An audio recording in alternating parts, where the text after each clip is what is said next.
Good morning, everyone. Day 3 of the 2021 Jakes Cavill Fellowship Summit. A warm welcome to all of our candidate fellows and a warm welcome to all of our guests who are joining. I've got a very special person to introduce you to today, and I'm very excited to give you a little bit of background into our guest speaker for our introduction session today on transformational leadership and the conditions that enable transformational leadership to happen, particularly in the schools and the educational contexts that we are actively looking at being part of. So if we just take a step back, we're at the summit and we're looking at a disrupted education environment. And really within that context, within a disrupted education environment, we need to also question what are the conditions that are required to include and transcend? What are the conditions that are required to be able to transform the current reality into something we believe that's much more enabling for the kinds of future that we're really envisaging our learners having? So it gives me great pleasure to introduce Rachel Nyaradzo Adams to you. And I'm going to just run through a little bit of her bio, just to give you a sense of why I'm so excited to be introducing her to us today. So first of all, she is joining us out of Harare in Zimbabwe. So thank you very much for that, Rachel. She's also the founder and managing director of the Narachi Leadership organization. And this is a Pan-African leadership consultancy that aims to develop deep benches of leaders across the African continent. And the way that Rachel is doing this is really looking at the kinds of leadership that is being required in this environment, and the types of transformational tools that are required to not only shift these people, but their followers and their environments. And so Rachel's had an incredible journey to be able to give her this depth. She's got a master's dissertation in race politics and transformation in higher education in South Africa at Yale University in the US. She was also involved in helping launch the Africa Institute as their associate director for Africa. And prior to that, she worked very closely with McKinsey & Company, and more specifically, she was involved in co-designing, implementing, and managing their McKinsey leadership program. Now, some of our fellows and some of our staff have some accolades behind them, but Rachel is a Mandela Rhodes Scholar, a Desmond Tutu Leadership Fellow, a Mellon Mays Fellow, and a Felix Scholar. And she obtained her Master's in African Studies at the University of Oxford. And like a lot of people that absolutely fascinate me, her undergrad degree was in anthropology. So Rachel, it's such a privilege to have you joining us today and to really inspire us, especially in the build up to the visioning exercise our candidate fellows are going to be going through as part of their 2030 vision speeches. Thank you so much. Thank you so much, Julian. And it's such a pleasure to be here in this space. Julian and I have walked a journey together as well from the Alan Gray days. So it's a real pleasure to be reconnected, especially to have such an important conversation in the context of everything that is going on in our world today. So first of all, good morning. And thank you officially to the Jakes Cavill Fellowship for this invitation to speak at the summit. A special hello to the incredible fellows. Angela, I see you said hoo-hoo for anthropology. Thank you. Special hello to all of you and congratulations on your work and contribution to the advancement of our society and what we are celebrating today at this summit. My task today is to speak to you and to the larger audience about transformational leadership. Teaching as a profession is rooted in the intention of transformation. We would not teach if we didn't believe that our efforts cultivate growth in the learners that we teach. So I'm of the conviction today that I'm engaging with an audience that already understands what it means to be transformative in the leadership of self and others. What I hope to do, however, is to speak about transformative leadership in the context of the historical moment in which we find ourselves, a moment in which our convictions have become deeply steeped in identity politics, and in which education is perhaps at risk of being used as an instrument of deterministic propaganda more than it is a vehicle for cultivating agency, curiosity, and imagination. A moment in which conversations of inequality seem to spark anger as a means unto itself more than they do action or strategy. A moment in which diversity may have become a tool for divisiveness instead of inclusivity. Schools are the soil in which ideas get cultivated, and teachers are the tenders of that soil. And so I speak to you today as tenders who hold the great responsibility of ensuring that our learners are positively empowered in their abilities to create a society that is forward-looking versus one that is shackled by the past. I've been compelled by many images in my life, but none has compelled me in the way that this image has. Two stamps side by side, one with the face of colonial figure and business mogul Cecil John Rhodes, looking intently forward, and one with the face of liberator and President Nelson Mandela, looking intently in the direction of Cecil John Rhodes. This is the logo of the Mandela Rhodes Foundation at its founding. It is no longer the logo. It is an image that is both provocative and evocative, forcing us to consider the dynamics of the complex relationship between the past and the present, the dynamics of perhaps similarly held values but held differently, and the dynamics of transformation. In 2006, I was awarded the Mandela Rhodes Scholarship, an award that endowed me with the gift of continuing my postgraduate studies when my financial condition hindered me from doing so. The scholarship, however, gave me a second and arguably more important gift. It initiated me into a very personal and challenging debate on how to be in relationship with discomfort and how to continually transform in the face of complexity. In the early years of my relationship with this image, I asked very reactive questions. Why is Rhodes looking forward and Mandela looking at Rhodes? Why does Rhodes have the liberty and privilege of seemingly being away from relationship and Mandela the responsibility of being in relationship? Why was Mandela not awarded the same privilege of looking intently forward at whatever agenda he was envisioning? Isn't it distracting, after all, to occupy the vantage point he does? Over time, my questions matured, and their maturity was enabled by an accidental remembrance of a process that many of us have likely admired in the past, the process of metamorphosis. There's a simple truth about butterflies. They are made possible because at some point they were caterpillars. The caterpillar is arguably a less desirable version of the butterfly. And the hairier it is, the more likely it is to induce chills up one's spine more than it does, or, well, at least for me. The butterfly is arguably the more desirable version of the caterpillar. And the more colorful and vibrant it is, the more awe it is likely to inspire. Yet both are the same, inextricably linked to each other. The first, arguably unattractive as it is, enables the conditions for the second to exist.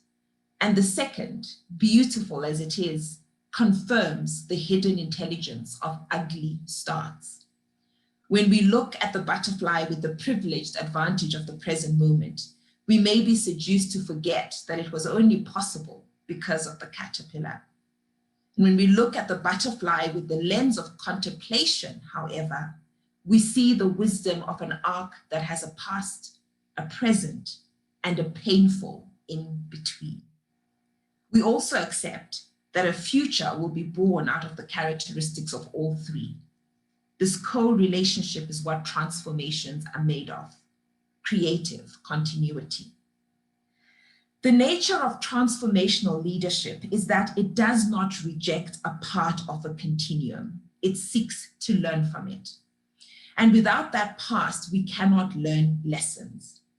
Transformative leadership lives in sober relationship with a past that seems dissonant to the present. It also lives in hopeful anticipation of the possibilities of a future only made available by an empowered and accepting mind. It is curious about the messiness and complexity of the human condition and spends time understanding it instead of judging it. It understands that rejection creates a resource blind spot. And this is where my message may get hard. We like the sentimentality of the story of metamorphosis and the butterfly, but we do not like the burden of it equally. The Mandela-Rhodes relationship is the epitome of transformational leadership. It is about continuation towards a better form while accepting that the past form had its place.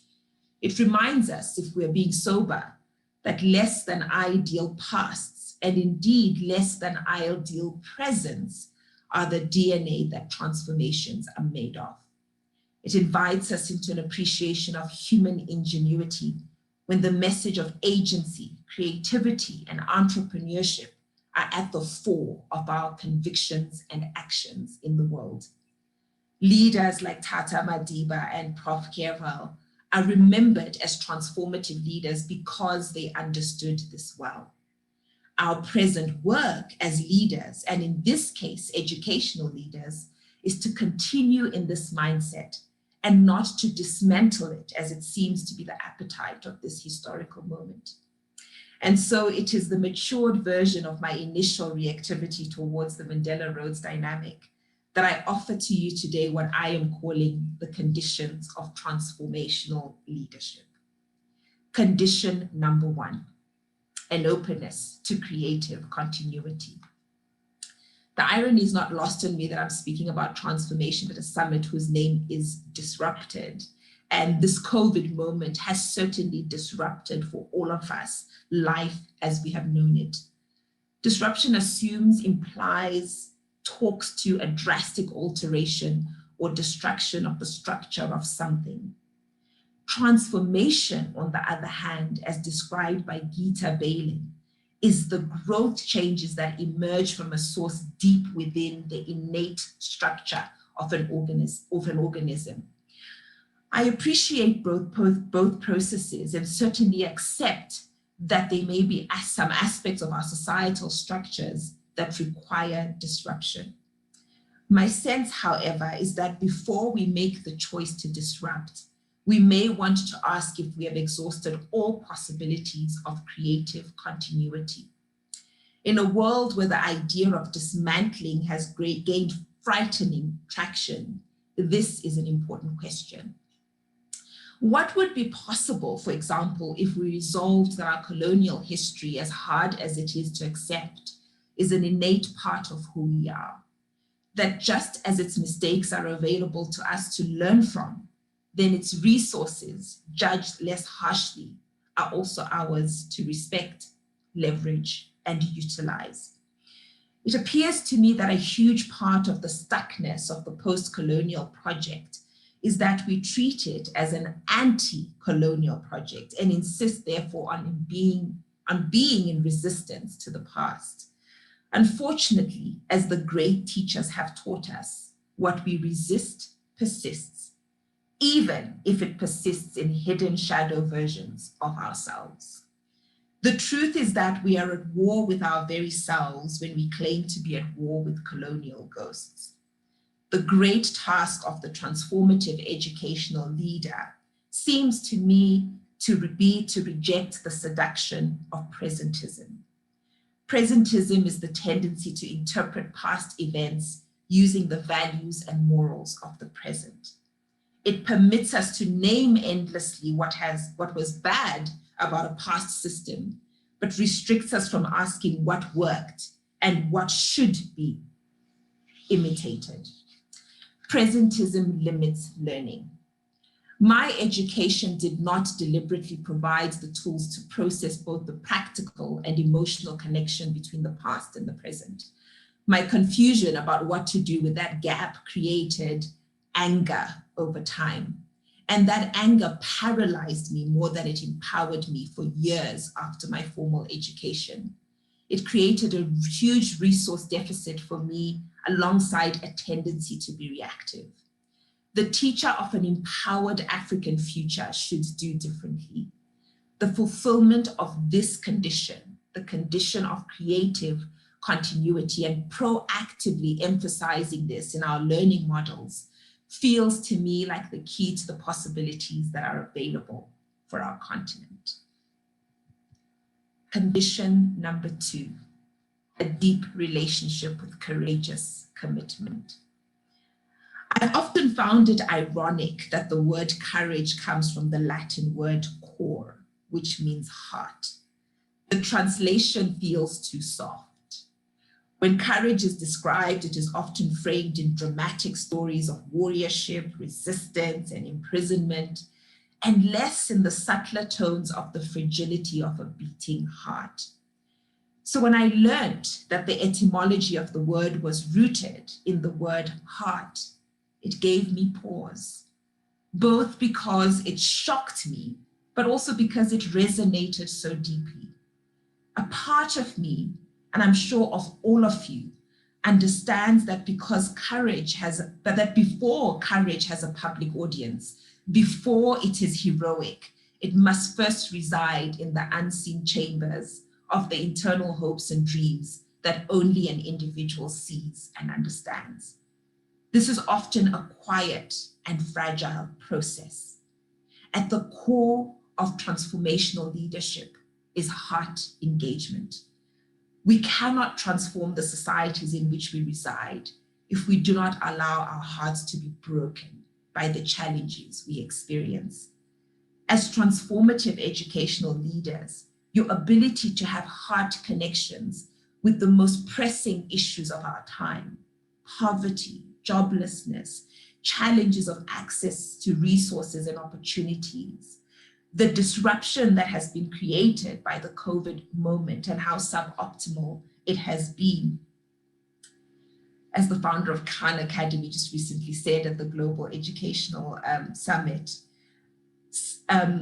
how you connect with this translates into just how much you can embolden your students to be as engaged and as passionate about the challenges in our world. Couple this with our immutable access to creative ability as human beings, we create a world in which students accept challenges as the norm and not as inconveniences that need to be avoided or bashed. This leads me to the third condition for transformational leadership: sober passion.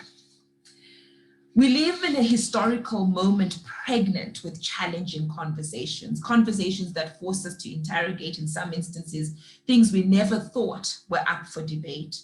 Our histories, our geopolitics, our identities have become sites of contention and often, unfortunately, great division. While passion is, of course, critical if we're to cultivate the energy to solve our toughest problems, it must never be separate from soberness. We live in a world filled with experiences that arouse the deepest negative emotions available to us. And we use these negative emotions often to destroy and cancel each other. This is dangerous. The responsibility of transformational leadership is always to pair sober reasoning with passion. It is sober passion that helps us to embrace the reality that life at its most basic is complex. It is sober passion that grounds us in the value of trade-offs as opposed to absolute solutions, because absolute solutions do not exist. It is sober passion that compels us to strive for equality while understanding that we will likely never achieve it. It is sober passion that disciplines us in making distinctions between facts and opinions and understanding the hazards of not doing so. It was Daniel Patrick Moynihan who cautioned us that while you are entitled to your own opinion, you're not entitled to your own facts. In this context, it seems to me that it is the role of the transformative educational leader in the current historical moment to keep radical activism out of the classroom. If the educational leader from a place of passion provides a one-sided perspective based on their own bias, they create an unquestionably passionate student, but perhaps with little discipline and appetite for the exercise of fact-finding, balance, and curiosity of what else may be possible. If the teacher, however, works from a space of reasoning and soberness, well, then they create a student who is reasonable. As already emphasized in the first condition, not every idea has to be radical, and not every innovation has to be disruptive. The fourth and final condition of transformative leadership is a fundamental belief in human agency. You will notice that this condition is implied in all three of the conditions that precede it, but I think it is important to emphasize it separately. It seems to me that we are at a tipping point in our history as African people, where our decisions will either fundamentally make us or break us. One of these decisions, especially in our pedagogies, has to be whether we want to frame our people, our learners, as victims or as agents. It is clear to me that in spaces such as this one, and in fellowships such as the Jacques Gerval Fellowship, a fundamental belief in agency is key and is present. In the rest of our societies, however, we see again and again the resurrection of a defeating sense of victimhood that cuts us off from our human agency. Transformative leadership in this historical moment must make the decision to emphasize the power of human agency.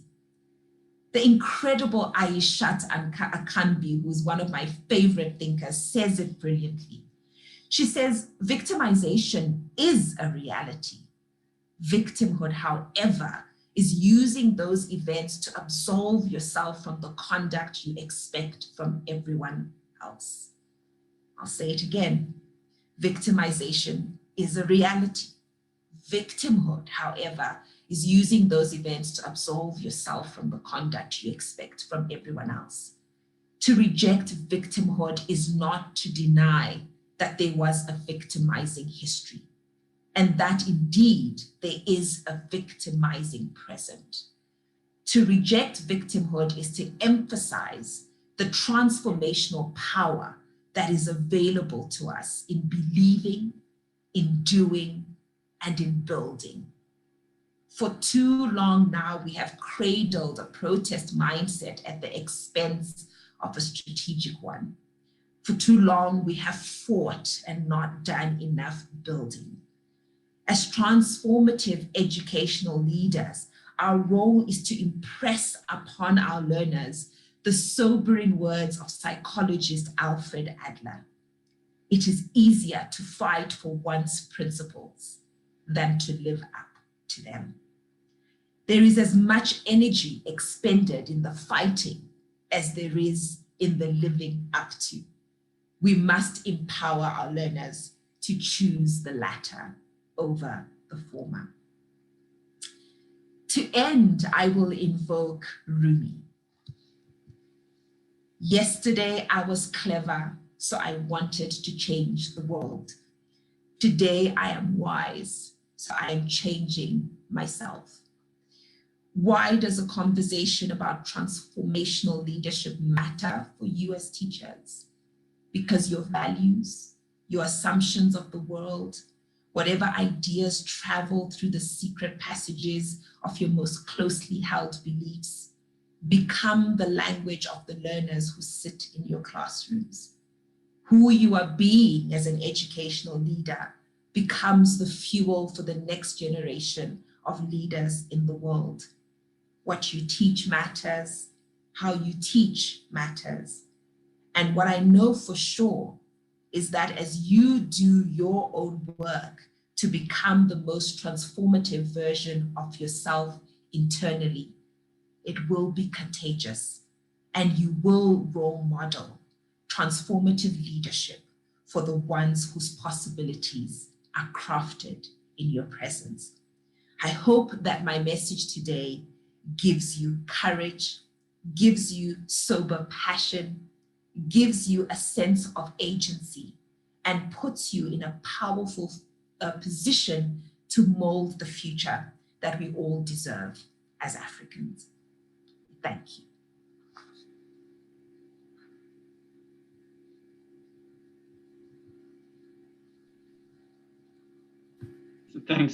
Thanks, Rachel. I hope you have a little bit of a chance to go through some of the messages in the chat that have been streaming in since you've been speaking. Rachel, I'm sure I speak on behalf of everyone that has been listening today.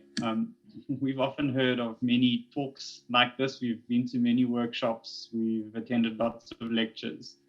And I myself have been on the scene for 20, 30 years, probably along with you, Rachel, in that journey. And what you've done today is so crystallized what we all, in some deep way, understand. And you've been able to cut through so much in not just describing the terrain so beautifully. And I think in one way, this reflects a little bit of our vision at JGF, is that we want to embrace the complexity so that we can push through to the simplicity on the other side. And I think what you've done has been absolutely powerful in that regard. And the other aspect of our visioning is also the sense of we want to be on the edge of the inside. And you've really spoken so powerfully around that. So I just want to really reiterate that this was absolutely profound. And I think most people are going to probably need to frame your talk, put it on their wall, or watch it a few more times to really just let it sink in. So Rachel, with the deepest part of my heart, I really want to say thank you for the incredible wisdom you've shared with us today.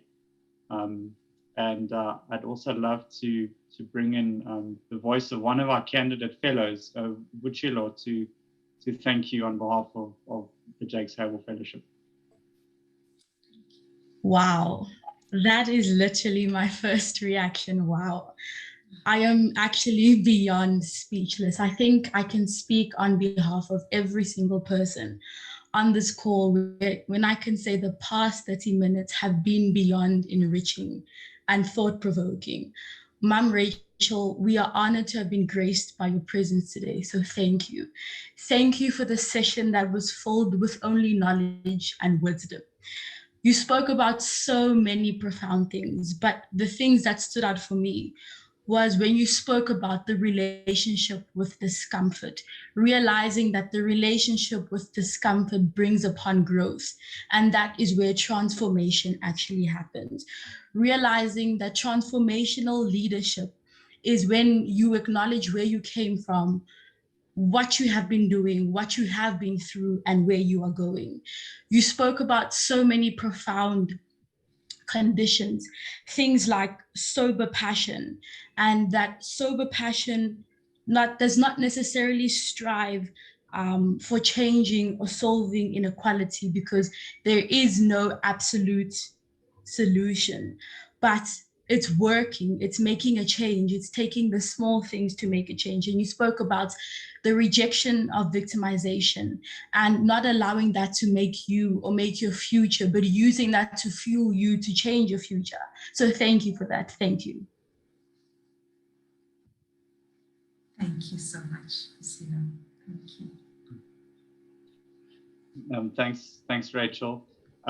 What I also love speaking about is after enlightenment comes the laundry, and after the laundry comes enlightenment again. And obviously this is just such a powerful opportunity for just over 60 of our new candidate fellows to then prep for their Vision 20 speeches and to really be inspired with the messaging. And I'm going to hand over to my colleague now, Jeremy, to just take our candidate fellows through what that's going to look like. And we've also invited Rachel to come and hopefully join in a couple of those 2030 vision speeches. So no pressure if you popped into your session. But again, Rachel, from the bottom of my heart, thank you very much. Thank you so much, Julian, and thank you, everyone. Thank you. Thanks, Julian. Rachel, if I can add on my own thanks to you. I feel like you've given us a great gift that will continue to give to us as a community as we reflect on your words and consider over again the things that you have said. Candid Fellows, it's time for you to stand up and it's time for us to move into our Vision 2030 session. Now, there are a few technical things that you need to just be aware of given the limitations of Zoom and the public nature of this particular event. And so we're going to close this particular Zoom webinar in a moment. And you then need to rejoin on the Zoom link that you have for the 9:30 session for the Vision 2030 speeches. We will all join together in the main room.